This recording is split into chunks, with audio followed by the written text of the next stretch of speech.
Ah ouais, ça c'est fabuleux, c'est ça. Et comme ça, et comme ça, et comme ça. Et nous sommes dans le temps.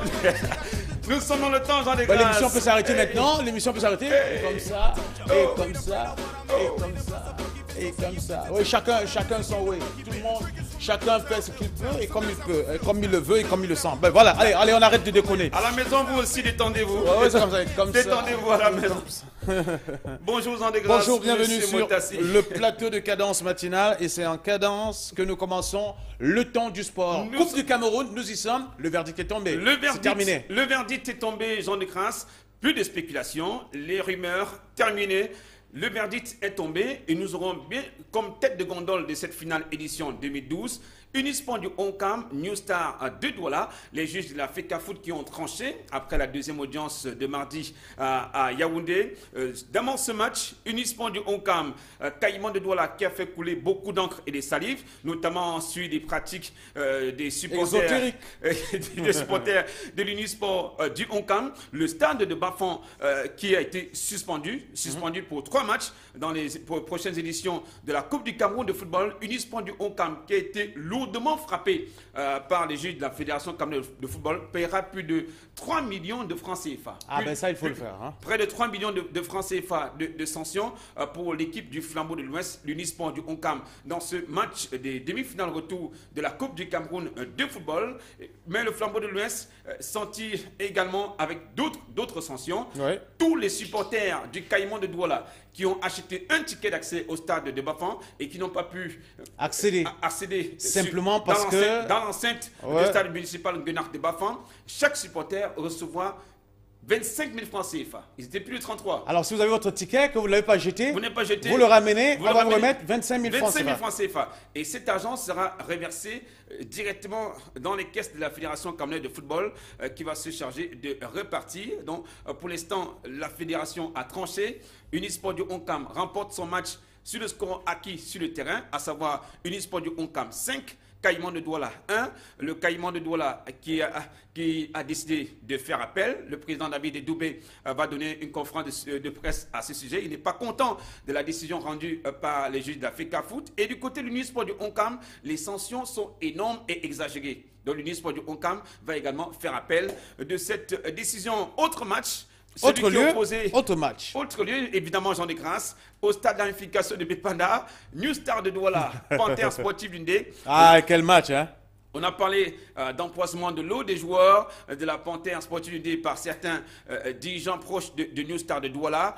Des accusations qui ont été tout simplement rejetées par des juges de la FECAFOOT, faute de preuves pour soutenir cette accusation de l'équipe de Zumanto. Et le stade de Baranté, sur la base des rapports fournis par les officiels du match aller à Baranté, le stade de Baranté sera également suspendu. Et la Panthère qui écope de 300 000 francs de suspension. Et les deux équipes qui veulent également aller devant les juges de la commission d'éthique cette fois-ci, New Star de Douala pour diffamation et la Panthère Sportive Dundee qui n'a pas entièrement supporté cette décision, le verdict des juges de la Fédération camerounaise de football. Ce match a été homologué sur le score acquis sur le terrain, à savoir New Star de Douala 2, Panthère Sportive Dundee 1. Jean de Grâce, vous comprenez que maintenant tout est clair. Tout est bien fait. Et la finale 2012 opposera bien sûr le Flambeau de l'Ouest Unisport du Oncam à l'équipe de New Star de Douala, un bleu qui va jouer sa première finale de la Coupe du Cameroun pour sa première saison en championnat d'Elite One. On fait un clin d'œil aux amis de Pachi et notamment Alain City qui nous regardent.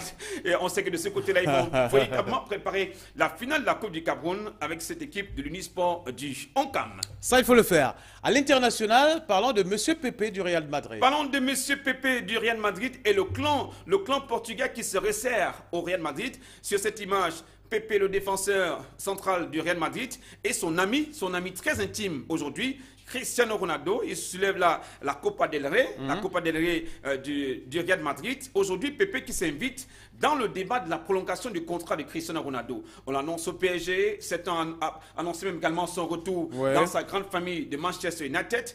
Et Pepe qui l'a dit clairement avant le match d'hier contre Manchester City, qu'il souhaiterait que Cristiano Ronaldo reste au Real Madrid et qu'il revient aux dirigeants madrilènes de prendre des dispositions pour prolonger rapidement le contrat du joueur afin d'éviter toute spéculation sur son départ de la Maison Blanche. Ils sont très complices, toujours aussi proches. Là, c'est une image de la sélection, la Seleção du Portugal, Cristiano Ronaldo et Pepe, les deux complices. Aujourd'hui, Pepe ne veut pas lâcher son ami. Il voudrait toujours avoir cette protection de monsieur CR7, Cristiano Ronaldo, dans les vestiaires du Real Madrid. Vous comprenez? On prend l'importance. Le clan portugais se resserre et voudrait bien maintenir sa star chez les merengues, Cristiano Ronaldo, et cette fois-ci c'est Pepe, l'une des figures de proue de cette équipe de la défense du Real Madrid, qui s'invite dans le débat de la prolongation du contrat de Cristiano Ronaldo. On espère qu'il sera écouté par Florentino Pérez et tous les dirigeants du Real Madrid. Ça, c'est toute une autre histoire encore. Pepe, vice-capitaine aussi de l'équipe du Portugal, ceci dit en passant. Shevchenko, on en reparle encore. Andriy Shevchenko, Monsieur Sheva. Il a brillé de mille feux sous les couleurs rossoneri du Milan AC. Ballon d'or sous les couleurs du Milan AC. Andriy Shevchenko qui vient de refuser une proposition de la Fédération ukrainienne de football, le poste d'entraîneur sélectionneur de cette équipe. Pour lui, il n'est pas encore temps d'occuper des fonctions aussi importantes. Il pense que c'est prématuré. Il se donne le temps de bien se préparer pour occuper une telle fonction. Éventuellement. Car il estime que c'est une mission importante pour le football ukrainien. Le voilà sous les couleurs de la sélection nationale de l'Ukraine. Il a disputé son dernier match, c'était lors de l'Euro à la maison. Ouais. Il a notamment marqué ses 2 fabuleux buts dans cette compétition. Et Andriy Shevchenko se donne un temps de réflexion pour occuper un tel poste au sein de la sélection nationale de son pays, qui est l'Ukraine. C'est une décision sage quand même. Allez, finissons par Galliani ce matin. Adriano Galliani, le tout-puissant président délégué du Milan AC, Adriano Galliani, très réservé, mais le week-end dernier, il est sorti de ses gonds. Il a copieusement insulté Abbiati, Christian Abbiati, exaspéré par les buts encaissés par le gardien de but du Milan AC. Il a copieusement insulté et il estime que Christian Abbiati, avec son expérience et son vécu en football, ne devait pas encaisser de tels buts. Et Adriano Galliani, pour remettre de l'ordre dans la famille, a invité Christian Abbiati en début de semaine pour faire la paix et a présenté ses excuses à Christian Abbiati, le gardien de but des Rossoneri. C'est aussi ça, être responsable. C'est une preuve de grandeur. Et monsieur le président délégué du Milan AC souhaitait ainsi bien préparer son match de la Champions League et il a réussi. Son équipe a remporté son match à la Champions League sur le terrain dans Delec grâce à El Faraone qui a inscrit El Shaarawy qui a inscrit l'un des buts du Milan AC dans ce match en Delec. Voilà pour notre package. C'était hier. Merci beaucoup pour ce package de sport. Félicitations Paris Saint-Germain. Bah oui, bien sûr. Oh. Ça vient quand même un peu tard. Félicitations. Merci le PSG. Merci beaucoup. Ah oui, ça se peut dire au revoir, ça. Eh oui. Oh. Hey. Oh. Hey. Oh. À demain, à demain, à demain. Ça danse partout, à demain. À demain, merci beaucoup. Merci, Jean Negras. Merci. Allez, place à l'information générale. Et cette fois-ci, nous allons fouiner dans la presse du jour avec Pierre Laverdure-Hombon. C'est parti.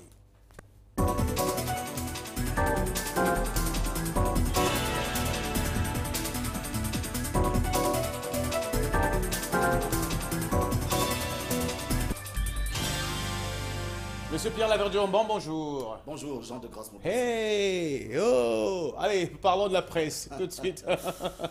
Madame, Monsieur, bonjour. Merci de nous retrouver sur Equinox Télévision. Merci encore une fois de plus de nous faire confiance en l'ordre d'en prendre la grande une du journal Mutation qui informe à travers sa grande une sur cette interview exclusive réalisée avec le professeur Augustin Conchou-Komeni. Et bien sûr, le titre qui barre la grande une de l'apparition du journal Mutation de ce matin, exclusif. Augustin Conchou parle dans les pages de Mutation ce matin. L'ex-ministre d'État, ministre de la Communication,